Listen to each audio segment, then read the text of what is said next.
Bonjour et bienvenue sur cette nouvelle interview des créatrices de l'entrepreneuriat. Aujourd'hui, j'ai la joie d'accueillir Martine. Bonjour Martine. Bonjour Stéphanie. Alors Martine, on se connaît depuis 10 ans, plus de 10 ans, puisqu'on a fait notre formation de coaching chez David Lefrançois à l'Institut des neurosciences appliquées en 2011 et qu'on a pu se côtoyer quasiment pendant un an à intervalles réguliers physiquement et puis aussi lors des conférences téléphoniques, puisqu'à l'époque, je ne sais pas si tu te rappelles, les lundis soirs, on était au téléphone à écouter un formateur. Donc, ça paraît Absolument. un autre temps. Donc, toi, tu m'as beaucoup époustouflée pendant cette année-là parce que tu avais eu un accident et tu nous racontais comment tu avais réussi à te sortir de cet accident qui aurait pu te laisser des séquelles vraiment difficiles à vivre. Et toi, tu as une énergie, un état d'esprit, on dit mindset maintenant, mais un état d'esprit de conquérante. Et j'étais époustouflée par tout ce que tu as mis en place pour sortir de cette galère, en tenant quand même ton cabinet de kinésithérapie à l'époque. Et donc aujourd'hui, je t'interviewe parce que tu as encore changé, tu as terminé ton cabinet de kiné et tu as basculé dans le marketing relationnel. Et comme je n'ai jamais interviewé de marketing relationnel, j'ai bien envie que tu m'en parles parce que toi d'ailleurs, tu as une définition différente de ce que je viens de dire. Donc Martine, peux-tu te présenter un peu plus et puis nous parler de ton activité actuelle? Alors, merci Stéphanie. Bonjour tout le monde. Moi, effectivement, j'ai 60 ans, un tout petit peu plus. Je suis en super santé et en super énergie. Effectivement, quand on s'est rencontrés, Stéphanie, j'avais été écrasée, hein, le mot est fort, mais c'était ça, par une voiture qui m'avait arrêtée 2 ans et demi. Donc, c'est-à-dire que pendant 2 ans et demi, je n'ai pas fermé mon cabinet de kiné, mais j'étais passée de l'autre côté de la barrière. J'étais devenue voilà, une blessée et j'étais au fond de mon lit. Mais quelque part en moi, une petite voix me disait que si je fermais mon cabinet, je ne le rouvrirais pas et je serais victime de cet accident. Et donc, j'ai choisi plutôt d'en faire une force, une énergie, en me disant, c'est pas cette voiture qui va changer ma vie. Donc, au contraire, je vais en sortir plus forte. Donc, ce besoin de comprendre m'a amené au coaching et c'est là où on s'est rencontrés. Pourquoi et comment accepter voilà cette posture d'être arrêté. Donc j'étais un peu quelqu'un qui était à 250 km/h et je dirais que peut-être heureusement que du coup cette voiture m'a freiné pour me poser les bonnes questions. Et du coup, voilà, le coaching est devenu une évidence pour moi parce que du coup, mon orthopédiste m'avait dit que je ne reprendrais pas mon activité de kiné, que je serais handicapée à vie. Et moi, je lui ai dit, ça, c'est ce que vous croyez. Donc là, ça a été le début Excellent. d'une cheminement et d'une belle aventure parce que le coaching qu'on a fait ensemble avec notre école l'INA a été pour moi une révélation parce que je n'avais pas le temps de me poser les bonnes questions, mais de comprendre ce que je voulais vraiment.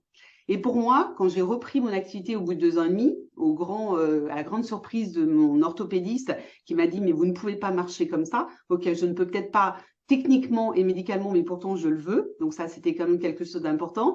J'ai appris pour moi à mettre la douleur en dehors de mon corps et à me dire que quand on nous dit qu'on va être handicapé, bien sûr que oui, moi, je vais continuer non seulement à marcher, mais peut-être à courir encore plus vite. Donc, je me suis vraiment bagarrée contre mes démons, contre ma douleur. Mais du coup, pour moi, c'était un cadeau exceptionnel que cet accident, parce que ça m'a permis d'utiliser les outils de coaching sur moi-même, de comprendre comment on pouvait se visualiser tous les jours en train de marcher, alors que j'avais un pied complètement abîmé et que j'ai subi maintes opérations. Et du coup, quand j'ai repris mon activité de kiné, j'ai aussi en même temps mon activité de coaching. Et donc, je m'occupais des mots MAUX et des mots MOTS de mes patients et de mes clients. Et forcément, ils ressortaient de chez moi, ils avaient la banane jusque-là. Donc ça, c'était quand même déjà la première aventure. Le coaching a été pour moi une vraie révélation parce que je prenais enfin le temps d'écouter mes patients. Et je pense que quand tu viens chez un kiné, tu viens parce que ton corps te fait mal, mais tu es bien positionné pour le savoir. Le corps souvent nous parle par des mots, des douleurs, mais souvent on a tendance un petit peu de les étouffer. Et donc moi, j'écoutais vraiment les problématiques. Et donc ça veut dire que j'avais un accompagnement avec mes patients qui était vraiment très qualitatif. Et j'ai très vite mélangé le coaching à mon activité médicale. Est-ce que tu dirais que tu écoutais pas de la même manière avant l'INA? Non, parce que j'étais concentrée sur mes soins médicaux. Et ça veut dire que tu venais me voir, par exemple, pour un mal de dos, je traitais ton mal de dos.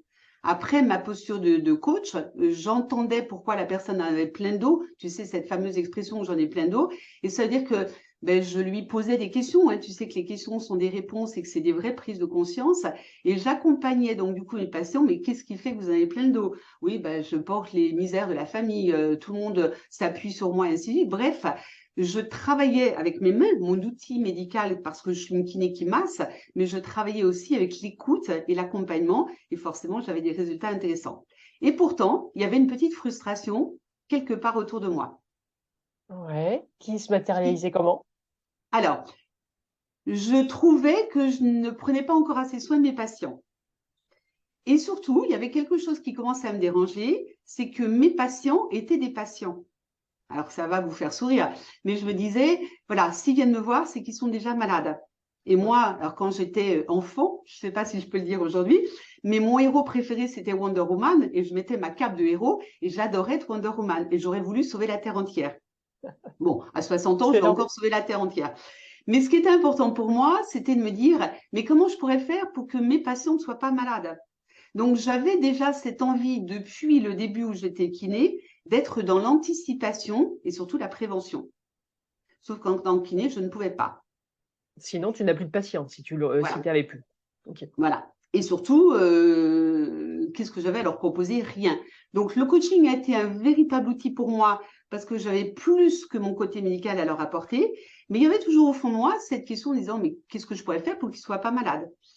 Et puis, il y a 8 ans, quasiment jour pour jour, parce que c'était au mois de décembre, j'ai une de mes patientes qui, après diverses invitations, me dit, écoute, j'ai une amie qui fait du marketing relationnel sur un sujet qui va t'intéresser, la nutrition. Alors, tu le sais peut-être, Stéphanie, je vais peut-être le dire à nos amis, en plus d'être coach de vie, comme tu l'es brillamment, et félicitations à toi, j'ai fait une spécialisation en coaching de psychoneuronutrition. C'est vrai. Le je mange parce que je m'ennuie, je mange parce que je suis seule, je mange parce qu'on m'aime pas. Voilà, ok, je mange parce que je m'ennuie, je vais m'avaler un paquet de gâteaux, le plaisir immédiat, tu sais comment ça fonctionne. Eh bien, le problème, c'est qu'une fois que mes coachés avaient mangé le paquet de gâteaux, ils s'ennuyaient toujours, mais en plus, ils s'aimaient encore moins parce qu'il y avait cette culpabilité de dire, voilà, je veux faire attention à ma silhouette ou à ma santé, je vais avaler un paquet de gâteaux. Eh bien, moi, je leur amenais des outils de nutrition, de psychoneuronutrition. On ne doit manger que parce qu'on a faim pour se mettre en bonne santé. Hein, Hippocrate le disait, 4e siècle avant Jésus-Christ, que ton aliment soit ton meilleur médicament. Et quand je suis allée voir cette présentation de marketing relationnel, comme par hasard, le hasard n'existant pas, c'était sur la nutrition. Et là, il y a une petite voix qui me dit, ah, il y a peut-être quelque chose d'intéressant à ce niveau-là. Les liens étaient en train de se faire, ce qui finalement est un fil conducteur de ta vie. Moi, je me rappelle, tu m'avais épatée. Tu mangeais des tablettes de Toblerone et tu disais, je ne prendrai jamais un gramme à cause du Toblerone parce que simplement j'aime ça et j'en mange quand j'ai faim. Et moi, j'étais épatée de ça parce qu'à l'époque, moi, j'avais des soucis, on va dire, justement, de gestion de mon poids et tu m'épatais avec ce Toblerone. Alors, mais tu as raison parce que les croyances alimentaires sont très nombreuses. Vous avez toutes, et peut-être que vous en faites partie, entendu dire, moi, je passe devant une boulangerie et rien que de regarder les gâteaux, je prends du poids. Oui, c'est vrai parce que le psychologique influence effectivement sur nos croyances. Et moi, effectivement, comme j'avais pas ces croyances, je pouvais m'avaler du chocolat et du Toblerone. Voilà, c'était incroyable. Et en fait, je venais chercher aussi l'énergie dans le sucre. Parce que voilà, avec les séquelles de mon accident, même si j'ai réussi à reprendre le dessus, mon corps était quand même fatigué. Et pour moi, la fatigue en tant que kiné, c'était quelque chose qui me dérangeait.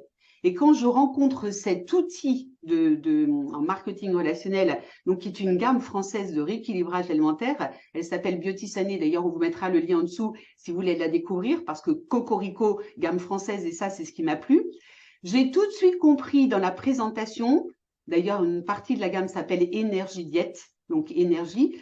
J'ai tout de suite compris que par la nutrition, j'allais d'abord, moi, personnellement, me remettre en forme et en énergie. Donc, les séquelles de mon accident, bien sûr, je les avais vraiment maîtrisées de façon psychologique, mais physiologiquement, mon corps avait été écrasé par une voiture, arrêté 2 ans et demi, avec des séquelles douloureuses qui m'empêchaient de dormir et qui m'épuisaient.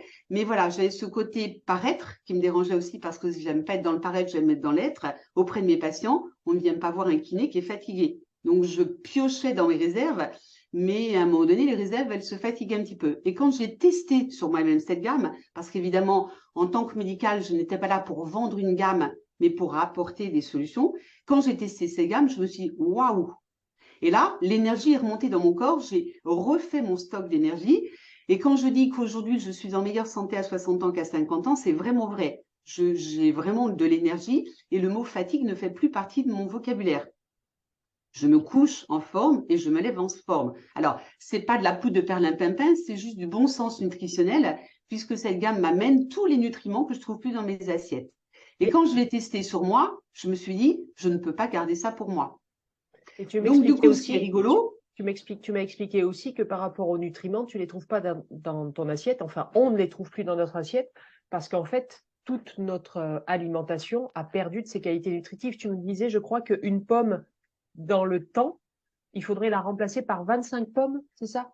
c'est ça. Donc, il Pour avoir faudrait la même. manger une cinquantaine de fruits et légumes par jour parce que malheureusement, dans les années 70, on a fait de la production de masse, une agriculture intensive. Les pesticides, les OGM. Aujourd'hui, on a des fruits et des légumes qui mûrissent dans les avions, les cargos pour arriver dans la plateforme de Rungis et chez nous. Donc, malheureusement, on a une grosse perte de nutriments, de vitamines et de minéraux qui sont quelque chose simplement d'essentiel au quotidien, 360 jours sur 365 jours. Et le problème, c'est que souvent, on prend des vitamines et minéraux de synthèse en pharmacie quand on est malade, quand on est fatigué, quand il y a une Covid et compagnie. Cette gamme, bon, je ne suis pas là pour parler de la gamme, mais amène vraiment tous ces nutriments qu'on ne trouve pas dans les assiettes. Donc, elle est vraiment géniale. Et moi, quand j'ai commencé à la consommer, je me suis dit, il faut absolument que j'en parle autour de moi.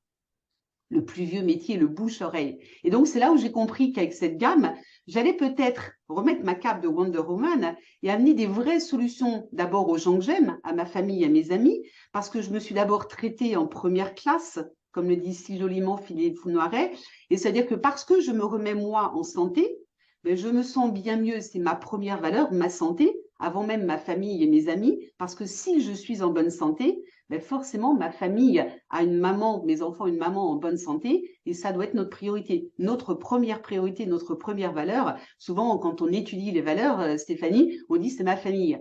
Ok, moi c'est ma famille bien sûr, mais avant tout c'est ma santé à moi, parce que si moi je suis en santé, je vais être une meilleure maman pour m'occuper de mes enfants. Et ça, c'est super important aussi, puisque là, on est aussi dans la thématique de l'entrepreneuriat. Souvent, les entrepreneurs courent après les informations, après les formations, courent après tous les rendez-vous du monde. Et en fait, ils s'oublient totalement et ils oublient que le produit principal de l'entreprise, notamment l'entreprise, quand on la lance, on est tout seul. Le premier produit, la première ressource, c'est soi-même. Donc, si on met sa santé de côté pour lancer un projet entrepreneurial, à un moment, ça va pas tenir. Et ça, je trouve que Et c'est tu as très raison. important.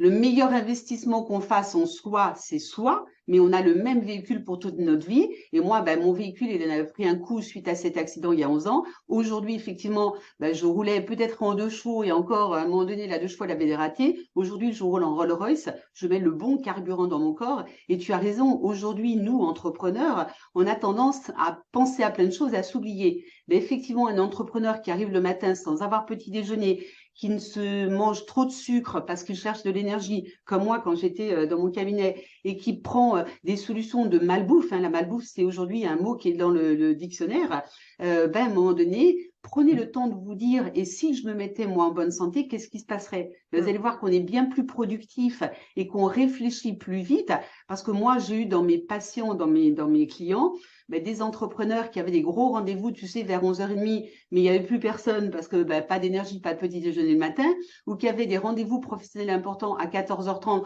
et pas d'énergie parce que ben, ils avaient fait un repas un peu trop copieux, trop calorique sur le midi, et finalement, à un moment donné, on doit prendre soin de notre santé. Donc, quand j'ai découvert ce marketing relationnel sur la nutrition, le marché le plus porteur aujourd'hui, hyper important parce qu'aujourd'hui, la vraie priorité, c'est comment on va nourrir la planète de demain. Ça, c'est une vraie question, une vraie problématique. Et je me suis dit, OK, faire du marketing relationnel, pourquoi pas? J'étais toujours kiné à l'époque parce que ça va me permettre d'amener des vraies solutions de prévention santé à mes patients. Et pour la petite histoire, ce qui est rigolo, c'est que j'ai commencé à perdre des patients en gagnant des clients. Et ça m'allait très, très bien parce que j'avais peut-être enfin trouvé la clé de ce qui me manquait à la base. C'est-à-dire qu'au lieu d'attendre que mes patients viennent au cabinet, de m'occuper de leurs maux, de leurs problématiques et de leurs mal de dos psychologiques et physiologiques, je m'étais dit, mais si la solution, c'était de m'occuper de leur assiette. Par exemple, pour la petite histoire, un patient qui vient me voir avec un début de diabète ou de cholestérol, quand je lui disais, est-ce que votre médecin a regardé comment vous mangez, il me disait, non, il m'a donné des médicaments. Et là, ça a commencé à un petit peu tourner dans ma tête en me disant, mais en fait, ce système de santé avec lequel je travaille depuis 35 ans, je le cautionne de moins en moins parce qu'on attend tous dans le médical que nos patients soient malades. Alors que la première marche sur laquelle on peut vraiment jouer et qui est à la portée de tout le monde, et c'est ça qui est intéressant, c'est la santé. Dis-moi ce que tu manges et je te dirai comment tu vas. Ouais, c'est excellent. Et ce cheminement-là, donc toi, tu as découvert ça, tu as testé sur toi. Et comment s'est passée la démarche finalement de quitter, enfin de fermer ton cabinet de kinésithérapie pour vraiment basculer totalement dans le marketing relationnel? Explique-nous cette démarche en fait. Alors, ben, elle grandissait parce que je me rendais compte que la nutrition, chacun de mes patients avait le droit à un bilan de nutrition. Alors, je ne suis pas diététicienne ou nutritionniste. Par contre, je m'intéressais aux problématiques alimentaires. Et en fait, pour pas dire 9 patients sur 10 ou 10 sur 10 de mes patients étaient déjà dans un problème alimentaire. Ils petit déjeunaient pas, ils avaient des problèmes de digestion, ils mangeaient sur le pouce parce que souvent, ben, comme tout le monde, entrepreneur en train de courir dans tous les sens ou salarié avec des grosses journées professionnelles, on prend moins de temps. Le temps de repas s'est énormément écourté. Ouais. Et donc, la gamme était de plus en plus présente et c'était quand même quelque chose qui pour moi était embêtant, enfin une vraie problématique. Mais tu m'as présenté en disant que je faisais du marketing relationnel. Alors, c'est vrai, ça s'appelle comme ça. C'est un modèle économique qui existe depuis des années, qui a commencé à vraiment être une habitude au Canada, aux États-Unis et qui arrive en France.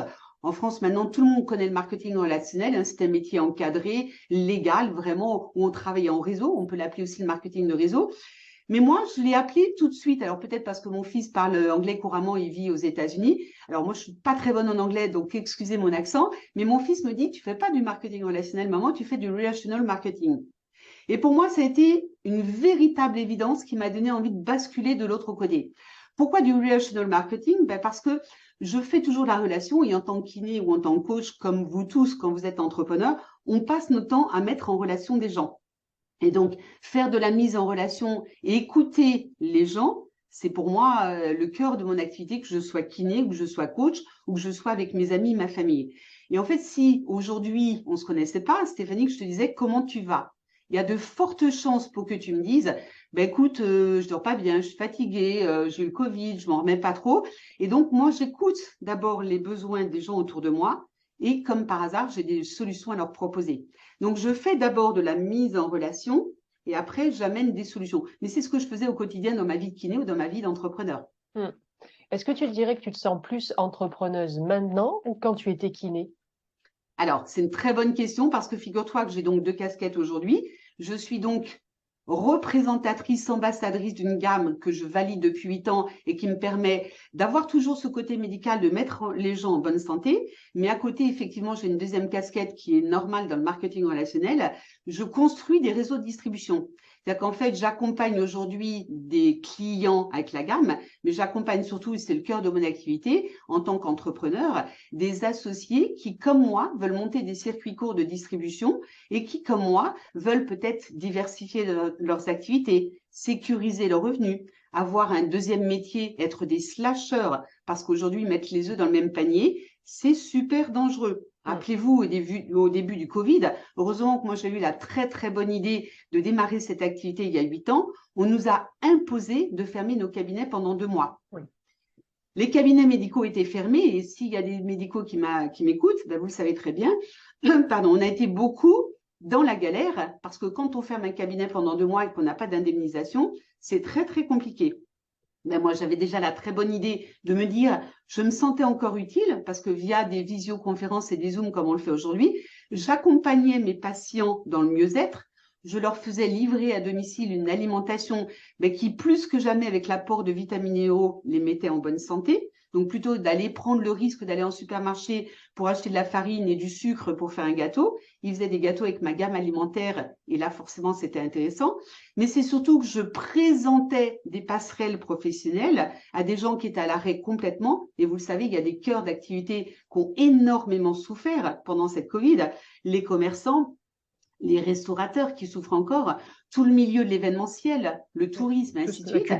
Moi, je faisais de la mise en relation avec ces gens-là et je leur disais, écoutez, voilà, je ne sais pas si cette activité va vous plaire. Elle est positionnée sur le marché le plus porteur aujourd'hui, mais j'ai peut-être une solution et le côté solidarité marchait très, très bien pendant ces 2 années Covid. J'ai peut-être une solution à vous proposer pour vous faire découvrir une actualité sur un marché porteur collaboratif français, légal et encadré. Et ce qui était intéressant, c'est que je présentais cette activité en Zoom. Les gens démarraient super, les gens démarraient pas super. Mais au moins, moi, j'avais une solution à leur proposer. Et là, la bascule pour moi, elle était nette. Et tu me disais aussi que, par définition, en tant que kiné, tu es plongé dans le corps médical, dans les différentes spécialités. Et tu disais aussi, comme on l'a tous entendu, certains professionnels médicaux ont refusé la vaccination et du coup, ont été mis à la porte gentiment. Et donc, il y a certaines personnes qui ont basculé dans du marketing relationnel, que ce soit celui-là d'ailleurs ou d'autres Bien sûr, thématiques, hein. Il y a plein de bien choses qui se sûr. sont Parce développées. que, comme je te l'ai dit, moi, en tant que kiné, quand j'ai démarré cette activité, je ne savais pas 8 ans plus tard que j'arrêterais mon activité kiné pour en faire mon activité principale. Pour moi, c'était d'abord une source de bien-être pour moi personnellement et pour les gens et mes patients autour de moi, mais c'était ce que j'appelais mon plan retraite. Alors aujourd'hui, j'ai 60 ans. Vous le savez sans doute, les médicaux s'arrêtent à 67 ans. Peut-être que d'ici là, ce sera 80 ans parce qu'on va travailler de plus en plus longtemps. Ça, c'est un autre sujet. Mais moi, je me suis dit, ça va être mon plan retraite et on verra bien ce que j'en ferai. Donc, en plus de mon activité kiné, je dépensais les 3-4 heures semaine dans ce marketing relationnel à temps choisi et au moment où ça m'arrangeait depuis chez moi. Donc, ça, c'était quand même intéressant en me disant, on verra bien ce que j'en ferai plus tard. Sauf qu'effectivement, les années se sont un petit peu compliquées au niveau médical avec les années Covid. On nous a demandé de plus en plus de choses. Moi, il se trouve que voilà, j'ai été obligée de me faire opérer d'une épaule parce que comme on était à l'arrêt, les séquelles de mon accident se sont un petit peu réveillées, mais ça, c'est pas grave. Mais c'est surtout que je me suis dit, est-ce que je vais encore avoir envie de travailler dans ce système de santé où je ne me reconnaissais pas, où on nous imposait des choses comme la vaccination, mais comme beaucoup d'autres choses. Moi, on me demandait par exemple de prendre 3 patients par demi-heure au lieu d'un patient qualitatif par demi-heure. Je n'avais pas envie de travailler sur la quantité, je voulais garder ma qualité. Bref, ce système de santé commençait, je m'y retrouvais plus. Et je ne cautionnais pas, pardon, le fait de me dire, bon voilà, je suis un petit mouton et on me dit ce que je dois faire. Alors, je suis peut-être un petit peu côté rebelle, mais quand on est coach, on connaît nos valeurs, on connaît nos besoins et surtout, on sait ce à quoi on dit oui et ce à quoi on dit non. Et moi, faire semblant, c'est pas quelque chose qui m'allait. Donc, je me suis dit, est-ce que ce Covid, le fait qu'on nous oblige à fermer nos cabinets pendant 2 mois, ne serait pas le bon déclic, la bonne démarche pour dire, OK, et si je disais non à cette activité médicale qui ne me ressemble plus, et oui à cette activité de relational marketing, où je vais devenir une vraie solution à des gens qui peut-être en cherchent, en ont besoin. Et tu as raison, j'ai énormément de professionnels de santé, mais pas que, qui étaient complètement perdus et qui se sont dit, on nous a remerciés rapidement parce que voilà, on ne veut pas se faire vacciner. Et je trouve que la liberté, on n'est pas là pour dire tu dois ou il faut, chacun fait ce qu'il veut. Eh bien aujourd'hui, j'ai la chance d'avoir un cœur d'activité où on continue à prendre soin des gens en tant qu'entrepreneur. Et ça, c'est quand même intéressant parce que quand on est médical, moi, je n'ai jamais employé le mot d'entrepreneur en tant que médical. Non, c'est vrai. Pourtant, j'ai ouvert mon cabinet, j'ai été voir le banquier, j'ai investi de l'argent, je ne me suis pas payée pendant les 3 années de mon activité libérale parce que j'ai fait un emprunt pour acheter mon cabinet pour le matériel. Je travaillais entre 8 et 11 heures par jour. Je faisais des gardes le samedi. Je travaillais énormément. Personne ne m'aidait. J'étais seule en tant qu'entrepreneur. Et limite, quand j'ai eu un accident, il y a 2-3 kinés de la ville qui se sont dit Martine, elle va être handicapée, elle ne reviendra pas, on va récupérer sa patientèle. Et c'est là où j'ai pris l'ampleur de l'entrepreneuriat. Il y a beaucoup d'entrepreneurs, quels que soient les domaines, et dans le médical, c'est pourtant vrai, on est seul. Et là, je me suis dit, waouh, mais le mot entrepreneur, quand je présente mon activité de marketing relationnel, je commence ma présentation en disant, voilà, aujourd'hui, vous êtes peut-être en train de rêver d'un entrepreneuriat, sauf que l'entrepreneuriat fait peur. L'entrepreneuriat, c'est souvent une mise financière. Moi, dans mon activité, on injecte 25 € pour avoir un monde et un écosystème entrepreneurial collaboratif avec tout fourni, clé en main, les outils et ainsi de suite. Et je me suis dit, c'est marrant, je n'ai jamais autant dit le mot entrepreneur en tant que relational marketing dans le bien-être, alors qu'en tant que kiné, je l'étais. Mais je n'ai jamais compris que j'étais un entrepreneur. Donc là, tu as officiellement et totalement quitté, enfin, fermé ton cabinet, c'est ça? Tu l'as mis en J'ai vente? donné mon cabinet à mon assistante parce que D'accord. voilà, personne n'en voulait. Aujourd'hui, ça ne se vend plus. Donc, je lui ai donné pour qu'il y ait toujours un suivi de mes patients. Pour moi, c'était plutôt la meilleure opportunité puisque quand on s'est rencontrés, J'aurais dû, suite à mon accident, fermer mon cabinet, mais pour moi, je ne voulais pas abandonner mes patients. Vous savez, nous, les médicaux, on a un peu comme un capitaine sur un navire. J'étais cassée, mais je voulais pas abandonner mes patients. Donc voilà, mon cabinet a été fermé pendant 2 ans et demi. Le temps que je refasse ma santé, je l'ai rouvert en tant que kiné et en tant que coach. Et là, je m'étais dit, si je fais mon cabinet, à nouveau, je vais être dans cette posture d'abandon et je ne voulais pas. Donc, je l'ai donné à mon assistante. Donc, mes patients sont ravis en disant, voilà, c'est votre assistante qui a repris, c'est super. Et moi, du coup, aujourd'hui, alors c'est incroyable, je suis enfin un entrepreneur, mais je me sens utile, mais bien plus utile qu'en étant kiné où je cautionnais le fait d'attendre que mes patients soient malades. Cautionnais inconsciemment.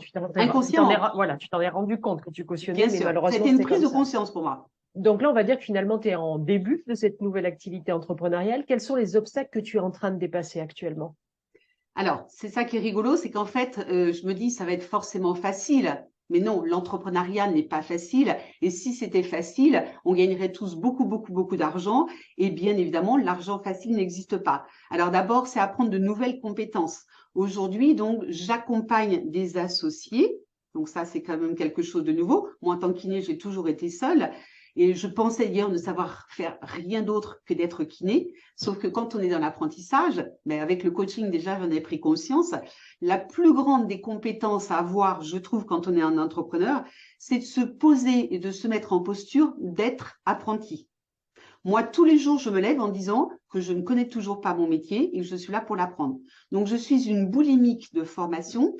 J'apprends, alors par des e-learning, des systèmes de formation, j'apprends par des gens comme toi qui accompagnent les entrepreneurs et qui donnent beaucoup de clés de la réussite. Et d'ailleurs, si vous n'avez pas lu le livre de Stéphanie, je vous invite à lire parce qu'il y a des clés dedans qui sont vraiment géniales.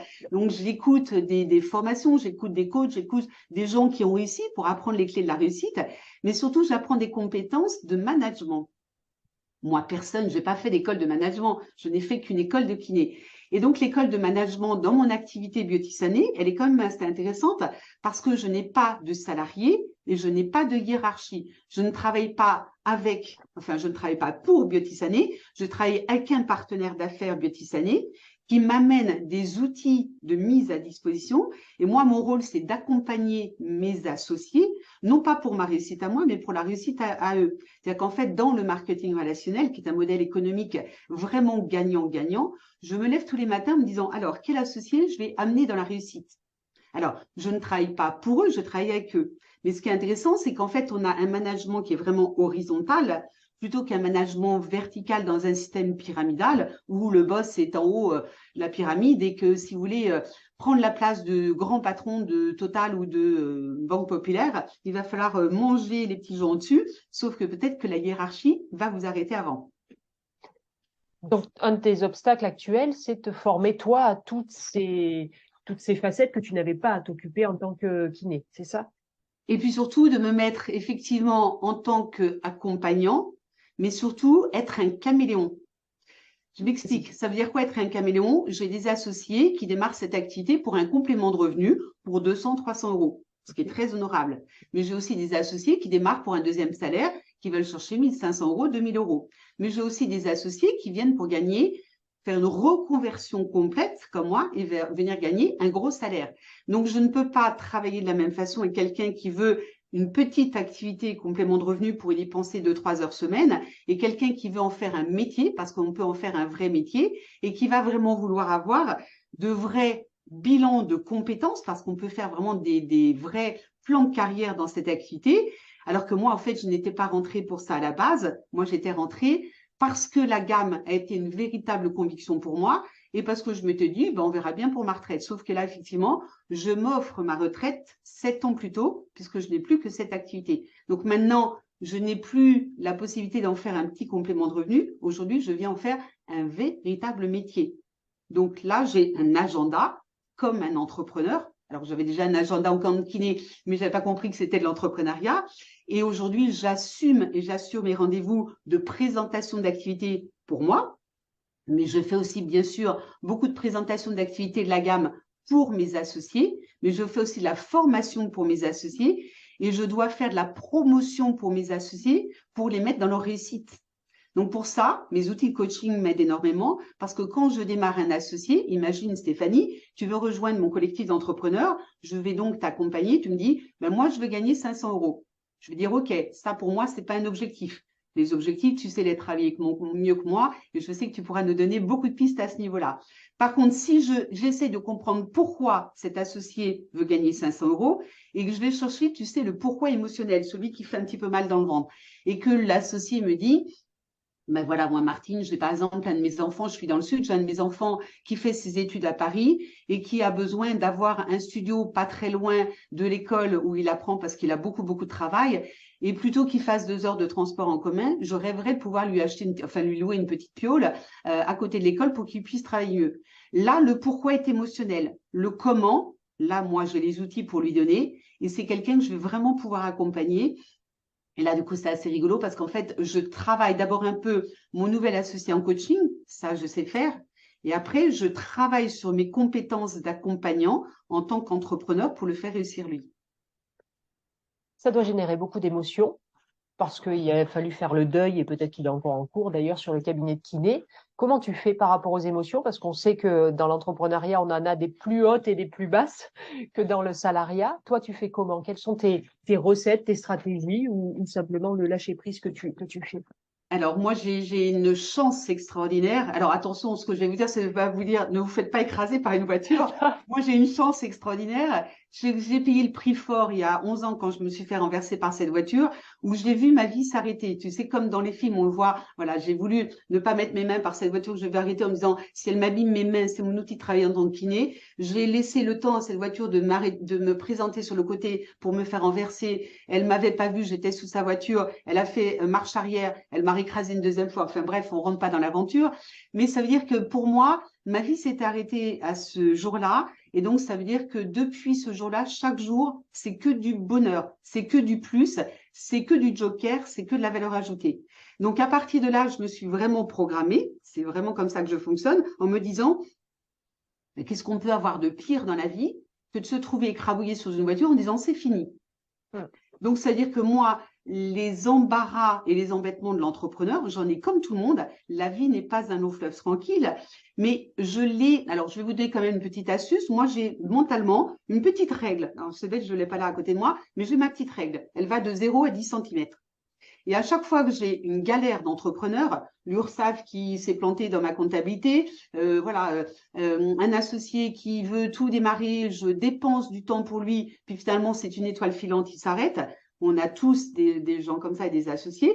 Je mets mentalement mon petit curseur sur ma règle. Alors, est-ce que c'est grave de 0 ou finalement, est-ce que je vais mourir? On s'en fout. À 10, c'est la fin du monde. Et souvent, mentalement, j'ai, bon, allez, on est à 3 parce que j'ai quand même injecté et investi du temps dans cet associé qui avait un vrai pourquoi, mais c'est pas de sa faute, c'est peut-être moi qui l'ai pas bien validé. On est à 3, ben c'est pas grave. Un de perdu, 10 de retrouvé. Je repars à la chasse et je vais en trouver un autre. Ouais, l'URSSAF est en train de me chercher des poux en ce moment. Il me gonfle, est-ce que je vais survivre? Bien sûr que oui. Donc, cette petite règle mentale, pour moi, me permet de mesurer, d'auto-évaluer la gravité de ce problème. Et en fait, souvent, quand on est entrepreneur, c'est vrai qu'on a une source de galère quotidiennement. Est-ce que c'est si grave que ça?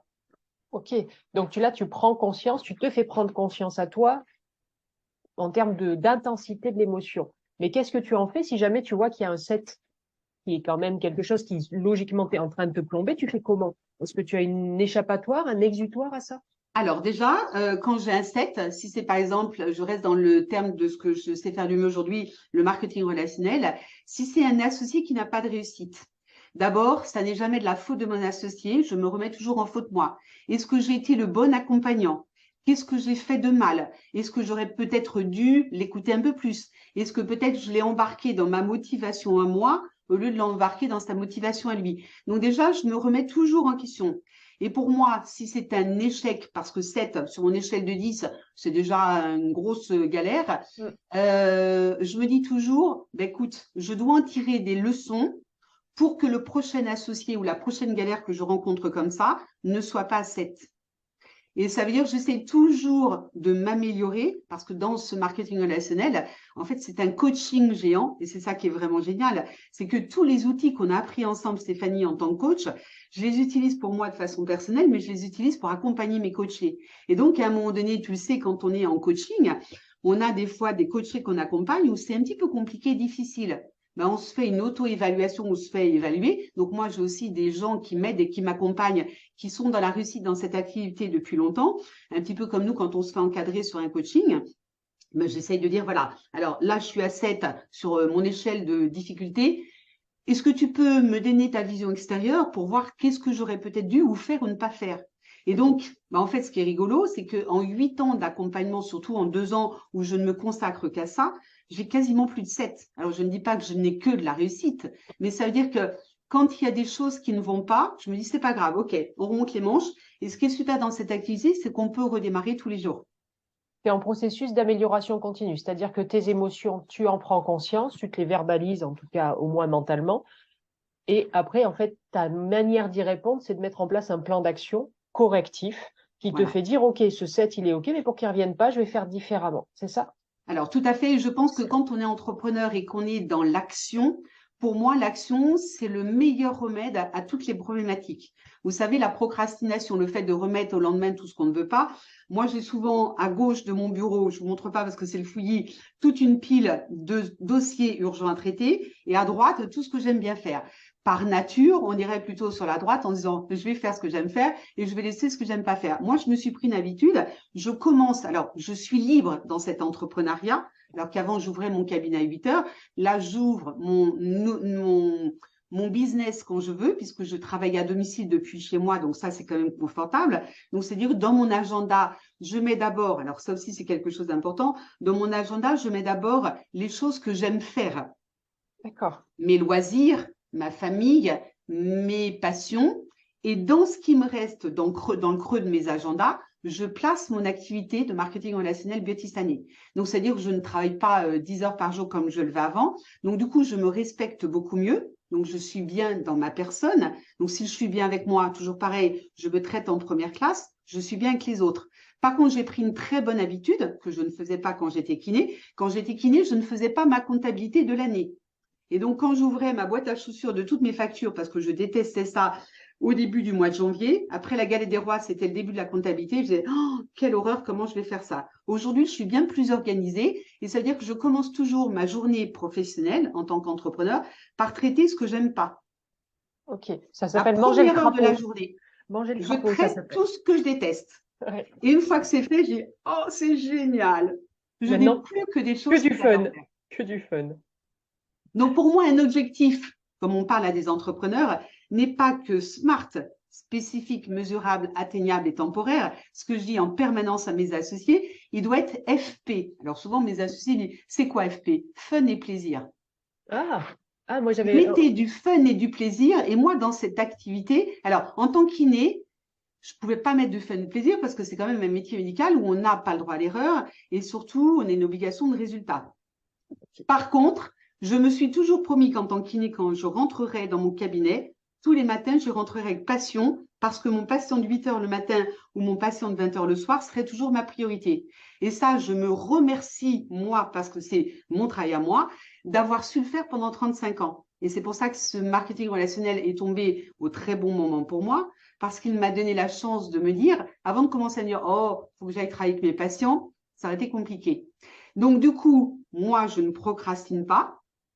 Alors, des fois, la petite voix, elle me rattrape. Hein. Je suis pas à 100%, je suis pas avec une auréole, ça ne partait. La petite voix du bon, allez, laisse ça. Et puis, du coup, comme ça me fatigue de le faire vers 16 heures ou 17 heures, ou de me dire le lendemain matin, purée, je l'ai pas fait. Mais bon, allez, là, tu prends ton courage à deux mains, avaler le crapaud. Hein, tu sais, c'est un livre qui est très intéressant. Et ben, j'avale mon crapaud tous les matins et je me dis, comme ça, c'est super. Et donc, ça veut dire, on me dit, mais alors maintenant que tu n'es plus kiné, qu'est-ce que tu fais comme boulot? Mais je ne travaille pas, moi. J'amène de vraies solutions professionnelles ou de solutions de bien-être à tous les gens autour de moi. Je suis une apporteuse de solutions. Oui, je pense qu'on a la même philosophie. Moi non plus, je ne travaille pas, je vis, je me fais plaisir. Et en général, quand on est un entrepreneur avec cette disposition par rapport à son activité, ça veut dire qu'on est au bon endroit. Et ça, c'est chouette aussi à vivre. En tout cas, tu le portes bien, je trouve. Martine, pour continuer à avancer, quelles sont tes plus grandes joies dans cette nouvelle activité entrepreneuriale? Alors, apporter des solutions aux gens, être dans l'anticipation. Donc, en tant que médicale, avec ma gamme, ma première casquette, je fais enfin de la prévention santé. Donc, moi, quand j'ai des anciens patients qui sont devenus des clients et qui me disent oh, mais vous savez quoi, cette gamme, elle a changé ma santé, elle a redonné mon énergie, elle m'a permis à toute ma famille de me remettre en forme. Pour moi, c'est une vraie source de plaisir et de joie parce que je peux enfin ne pas attendre que les gens soient malades. Alors, ça ne guérit pas les gens et ça n'est pas du miracle, mais comme je vous l'ai dit, que ton premier aliment soit que ton alimentation soit ta première médecine, c'est tellement vrai et c'est tellement simple à mettre en place. Alors, avec ma gamme ou pas ma gamme, parce que moi, je suis pas là pour vendre une gamme, je suis là pour dire, regarde comment tu manges, tu t'étonnes que tu es fatigué. La prise de conscience, tu le sais très bien, Stéphanie, on ne peut changer que ce son a conscience. Moi, quand j'étais coach en psychonutrition, c'était essentiellement ça, amener de la prise de conscience. Ben aujourd'hui, j'ai des fois voilà, des jeunes gens, mais même des adolescents autour de moi, qui sont mal dans leur peau, parce que vous le savez, hein, l'obésité, elle n'est pas que chez les adultes, elle est aussi chez les jeunes. Et quand je vois comment les gamins, des fois, mangent, ou quand je vois les parents qui sont responsables de l'alimentation de leurs enfants leur donnent, je leur dis, mais t'en as pas marre que ton fils, il se fasse traiter de bouboule à l'école? Mais c'est à toi de changer les choses. Donc, prise de conscience par rapport à ça, c'est ma première joie. Ma deuxième joie, c'est de me lever tous les matins en disant waouh, me coucher tous les soirs en disant waouh. Alors pourquoi waouh? Parce que vous l'avez compris, mon métier aujourd'hui, c'est d'accompagner mon réseau d'entrepreneurs dans leur réussite à eux. Parce que le marketing relationnel, c'est du gagnant-gagnant. Moi, sans mon réseau, je ne suis rien. Et donc, quand j'ai un associé qui me dit, oh, Martine, voilà, grâce à ce que j'ai gagné avec toi, alors c'est pas mon boulot à moi, je dis, mais c'est toi, c'est le travail que tu as fait. Mais je les ai mis sur la route. En fait, je suis une accompagnante, un peu comme un aveugle avec une canne, et je leur montre le chemin. Puis une fois que l'aveugle sait bien se débrouiller avec la canne, il y va tout seul. Moi, il y a une phrase qui m'a énormément parlé pour te donner ce ressenti d'accompagnant gagnant. Alors, malheureusement, on ne sait pas de qui est cette phrase. Quand j'étais kiné, je donnais du poisson aux gens qui avaient faim. Ah, le proverbe chinois. Voilà, aujourd'hui, en tant que marketing relationnel, j'offre une canne à pêche aux gens qui ont faim pour apprendre à pêcher. C'est exactement l'histoire de ma vie professionnelle et d'entrepreneur. Donc, du coup, quand j'ai un associé qui me dit que sa vie a changé parce que je lui ai fait découvrir cette activité et que je l'ai accompagné, mais ça, c'est mon rôle. Et moi, je suis la plus heureuse des Martines de la Terre entière. Wow, ça donne envie, ça donne envie. Tu portes bien ce que tu dis, en tout cas. Mais je le vis. Oui, c'est ça, mais c'est ça. Quelle réussite on te souhaite d'ici 2 ans? Alors, que toute la planète mange mieux, ça, ce serait bien, mais c'est compliqué. Que chaque personne se lève le matin en se disant waouh et que chaque personne se couche le soir en disant waouh. Aujourd'hui, hein, tu le sais, il y a un Big Quit aux États-Unis qui commence à s'appeler le Big Quit en France.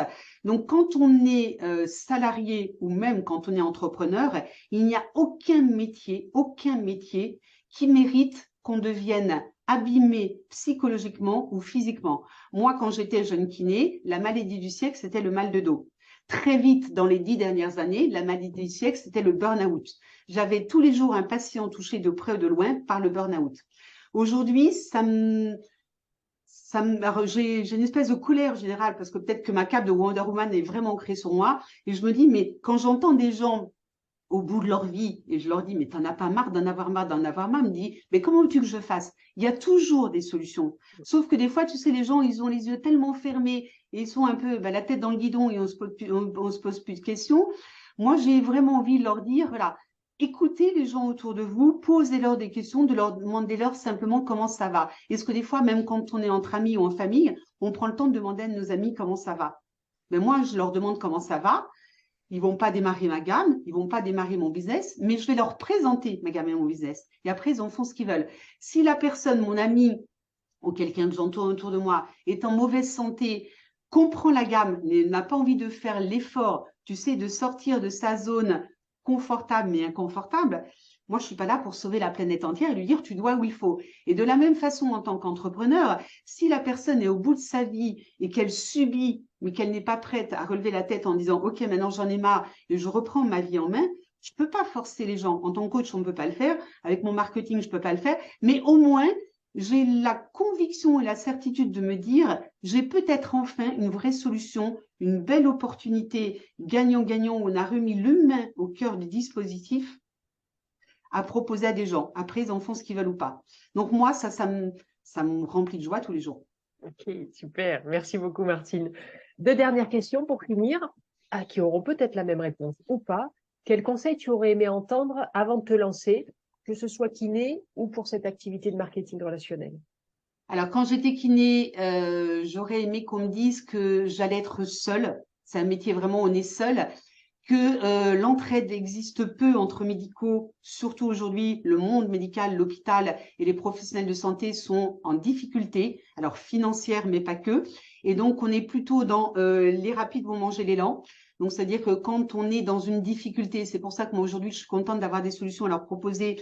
Quand on est dans une difficulté, moi, par exemple, quand j'ai fermé mon cabinet médical pendant 2 ans et demi, aucun de mes collègues kinés se sont posé la question de ce qui m'arrivait. Aujourd'hui, mon cabinet, je l'ai donné à mon assistante. Aucun, pourtant, j'étais en partenariat avec certains, aucun m'ont demandé. Donc, je me suis rendu compte que c'est un monde solitaire. Alors, pas par méchanceté, mais juste parce que chacun essaye de sauver sa peau, que c'est compliqué pour tout le monde. Donc, ça, j'aurais aimé qu'on me le dise en tant que kiné.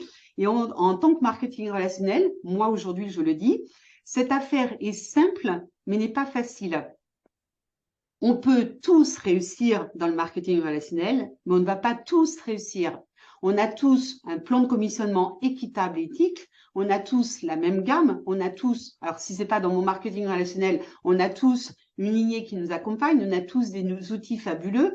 On a tous nos objectifs personnels. Par contre, on a tous une variable qui, pour moi, est la plus importante et celle qui m'excite la plus, c'est qu'on travaille avec l'humain.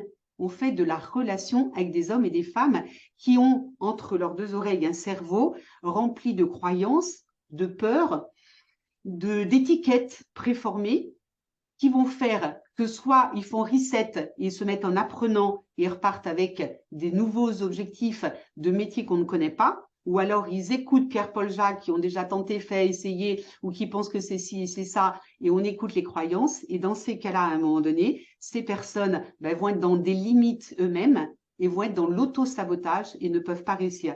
Donc cette affaire est simple, mais pourtant elle est compliquée. Ok, c'est quelque chose qu'on t'avait dit ou là c'est toi qui le dis parce que tu as vu ça depuis 2 ans? Alors, c'est quelque chose qu'on m'avait dit, mais que j'ai pas entendu, parce que moi, tu me connais un peu, je suis une fonceuse. Et quand on m'a dit, bon, tu vas voir, en tant que médical, la gamme, évidemment, ça va être facile pour toi. Mais dans l'autre activité, tu vas voir, c'est pas si simple, parce qu'il y a des tas de compétences à acquérir. Je ne t'inquiète pas. De toute façon, tu sais quoi? Moi, je vais tout déchirer. C'est ce que j'ai dit à la personne qui m'a présenté cette activité. Je n'avais rien compris au modèle entrepreneurial économique, parce que le monde de l'entrepreneuriat était inconnu pour moi. Et quand mon sponsor m'a dit, pourtant, tu es entrepreneur depuis 35 ans. Non, je suis kiné. Ouais. Tu vois, le monde de l'entrepreneuriat, la vision et les lunettes qu'on peut y mettre. Ouais. Moi, j'ai l'impression de découvrir le monde de l'entrepreneuriat. Celui que tu mets en valeur de façon exceptionnelle, je ne l'avais pas compris en tant que médical. Pourtant, j'étais à mon compte tout le temps du premier jour où j'étais kiné. Et donc, maintenant, tu es capable, vu cette phrase qui t'a été dite, d'aller chercher des leçons aussi, finalement, de tes années de kinésithérapie. Alors, carrément, parce que du coup, je fais toujours très attention qu'un entrepreneur ne soit pas seul. J'écoute ses problèmes, je les entends, je ne donne pas de solution, je donne la canne à pêche. Voilà. Et si, alors moi, j'utilise beaucoup le questionnement. Tu sais qu'en coaching, ça nous aide énormément. Voilà. Et là, voilà, tu as eu un retour négatif de cette personne. J'entends que ça t'impacte émotionnellement. Parce que voilà, tout le monde ne dit pas oui à une gamme et tout le monde ne dit pas oui à un projet, à une opportunité à cause justement des limites et des croyances. Tout le monde ne dit pas oui parce que certaines personnes ont peur de l'échec, mais des fois, certains ont peur aussi de la réussite. Tu sais que ce sont souvent les deux mêmes mots, parce que quand on est dans la réussite dans cette activité, on va être des personnes qui s'exposent. Moi, aujourd'hui, je vais en salon faire des présentations devant 40-50 personnes, donc je suis obligée de prendre la parole en public. Tout ça, ce sont des peurs qu'on doit travailler et dépasser. Alors nous, en tant que coach, on les a travaillées, mais c'est pas forcément la facilité pour tout le monde. Donc, on apprend vraiment des compétences qu'on doit apprendre.